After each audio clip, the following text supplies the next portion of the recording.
que é evangelismo. Pronto, vou começar. Paz do Senhor a todos. Amém. Meu nome é Shirley, atualmente aluna da disciplina de Ensinando a Bíblia, do programa de mestrado da Universidade da Carolina do Norte. E eu venho aqui apresentar a vocês um plano de aula, que tem como título a responsabilidade de cada cristão em evangelizar. E o texto-chave fica lá em Marcos, capítulo 16, versículo 15, que é bem conhecido, Ide por todo mundo e pregai o evangelho a toda criatura. Então, nesse texto, Jesus fala da responsabilidade que nós temos como cristãos de levar o evangelho a toda criatura. Isso não só está referente aos missionários e nem às pessoas que são líderes de evangelismo, mas a cada um de nós ele chamou, como também está lá na referência de Mateus 28, 19, que fala da grande comissão. E todos nós, como cristãos, temos essa obrigação de pregar o evangelho. Então, eu gostaria de pedir a vocês que abrissem aí o texto, um abrisse no texto de Mateus 28, 19, outro em 1 Coríntios 9, 16 e outro em Isaías 52, 7.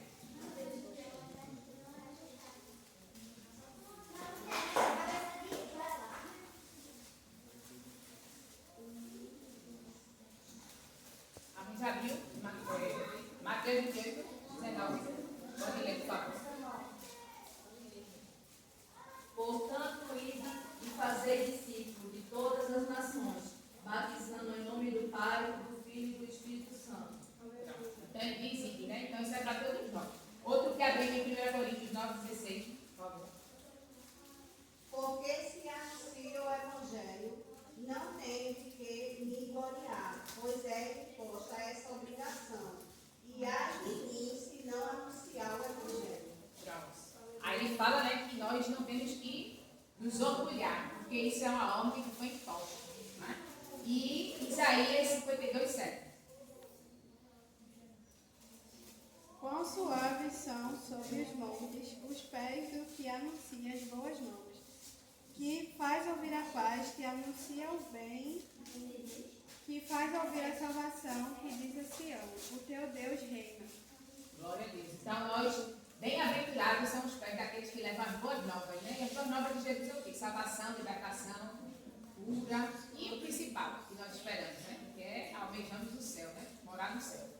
Pronto. Nesse texto chave, em Marcos 16, 15, Jesus aqui, nesse texto, está transmitindo aos seus discípulos, ou seja, lhes dando uma ordem para que vão e preguem o evangelho por todo o mundo.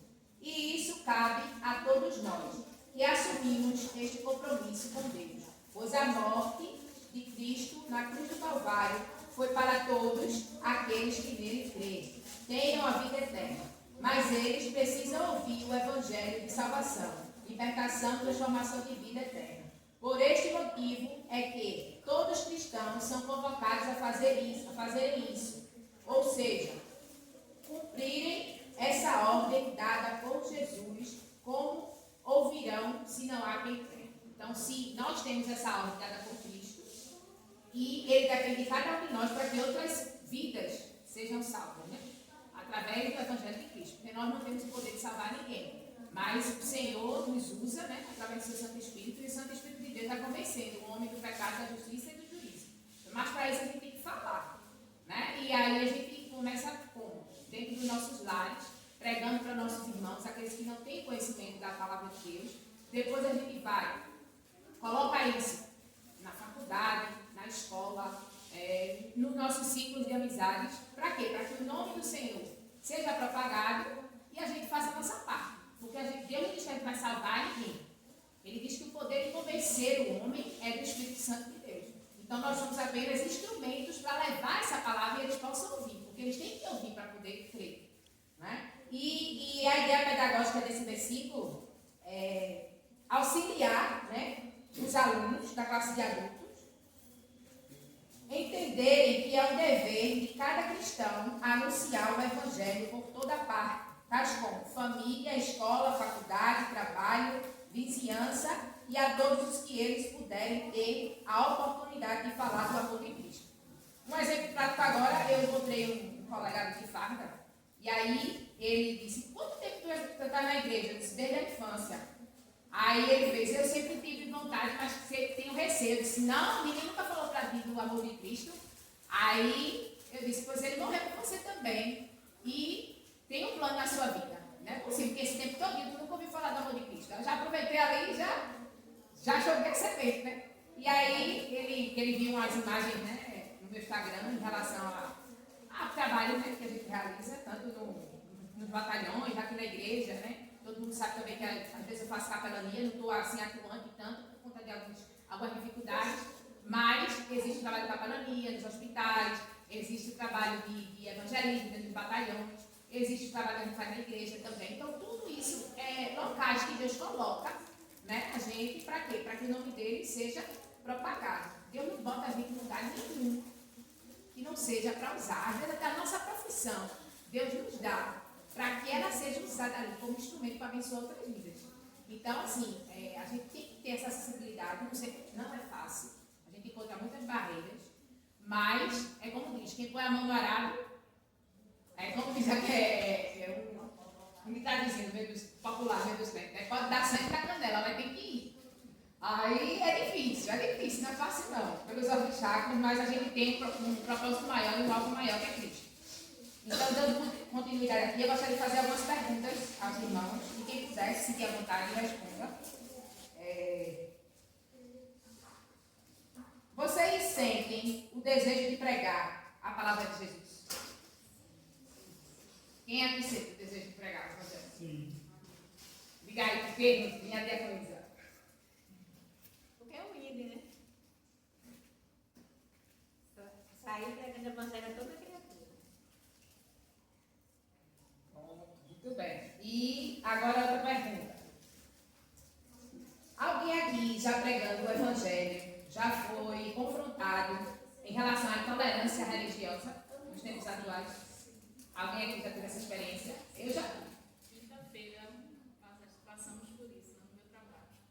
A gente fez uma confraternização de retorno das professoras e eu pedi, né, a diretora para fazer, se era permitido, fazer uma oração, um momento, né? E assim que a gente terminou esse momento, as que se intitulam como católicas, elas meio que confrontaram assim, não é a sua religião que impera, que a gente em nenhum momento falou de religião, né? Falou só de Deus, né? Fez a dinâmica, falou de Deus. Então, o Deus único.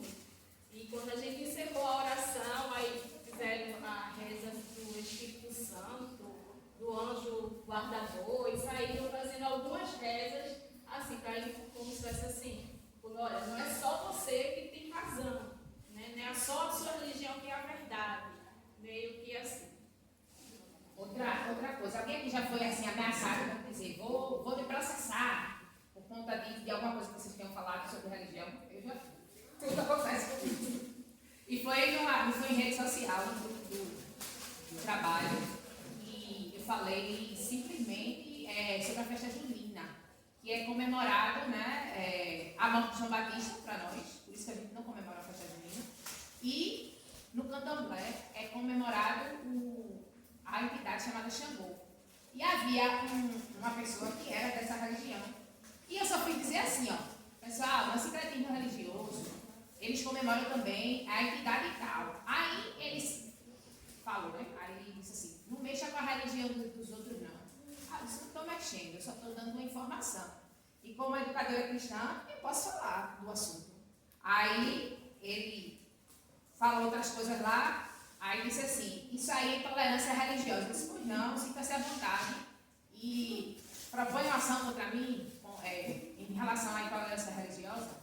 Aí nisso, aí ele começou a xingar. Aí falou. Aí eu disse, poxa, quem está sendo intolerante é você. Está xingando. Eu não xinguei, em momento nenhum. Aí, resumindo a história, aí ele disse, não, nós somos da paz também, não da guerra. Eu disse, não, a gente também não é da guerra, não. Mas se tiver que guerrear, a gente guerreia. Aí, eu sei que ali finalizou, depois ele botou um pôster, realmente. Aí eu disse, pronto, aí só confirma o que eu disse, né? Pronto, eu disse, pronto, por que não pode falar? Por que não pode esclarecer as pessoas em relação a isso? Aí, foi quando eu sofri essa ameaça. E outra foi também no grupo do trabalho, que foi em relação ao genocídio, né, dos judeus, praticado por Hitler. E aí ele se autodeclarava judeu, mas fez uma chacota ao cristianismo, né? E aí eu tenho essa dificuldade de ficar calada. Aí eu peguei também, revidei, né? Aí eu disse, então, como foi que eu disse para ele na época? Eu disse que ele fez uma brincadeira usando o nome de Jesus, se eu não me engano. Aí eu fui e disse assim, então também o judeu deve ser jogado no forno, feito pizza, uma coisa assim, né? Aí ele disse, me chamou lá tem um nomezinho que dá para esse tipo de... Ele queria me imputar algum crime. Eu disse, você pode brincar, mas eu não posso. Aí assim que encerrou ali, ele ainda ficou querendo protelar mais a situação, mas foi resolvida ali. Então, assim, a gente só tem essas dificuldades, né, no decorrer. Isso vai ser normal, porque a palavra de Deus, ela confronta tudo e a quem quer que seja. Né? Para isso, a gente tem que ter base e estar firmado nela, né? Para poder você se contrapor a certos temas, principalmente esses temas polêmicos, né? E você, como cristão, não vai poder dizer que vai ficar em cima do muro, não. Você tem que se posicionar. Então, quando você se posiciona ao contrário, vai vir a represália, vai vir. A gente vê aí exemplos de cristãos que passaram por processos porque se posicionaram de acordo com a palavra. Né? E, dando continuidade aqui, existe uma forma da gente poder se fortalecer mais para fazer essa vontade de Deus, que é através da oração, do jejum e do estudo da Bíblia. Porque se você está bem alicerçado ali, você vai ter condições de debater o que quer que seja. E a gente sabe que a base é a Bíblia. A gente lê outros livros, mas a base é a Bíblia Sagrada. E oração e jejum é que vai nos fortalecer, né? Essa comunhão com Deus. Então, a gente pode analisar, né, essa aula como ideias, né? Temos ideias em conjunto e vocês, como alunos, pensarão juntos em uma forma criativa, baseada nos ensinamentos de Jesus para evangelizarem. Né? Então, vocês, assim, como alunos, como membros do corpo de Cristo, como evangélicos, podem ensinar e ver uma estratégia para evangelizar, onde quer que vocês possam alcançar. E podem fazer isso através de redes sociais, podem fazer também reunindo em um tempo que vocês tenham para poder saírem juntos e evangelizar. Que geralmente a gente faz isso, né? O grupo de missões aqui da igreja sempre faz isso. Né? E quando tem os dias específicos para fazer essa visitação e evangelização na rua. E podem também ter aquele grupo de oração, que é um momento de fortalecimento da equipe. Que você vai orar, vai jejuar, para fortalecer, para que você esteja a enfrentar as batalhas espirituais. Né? Porque as carnais a gente vai enfrentar com as leis mesmo. E a espiritual com a força de Deus. Né?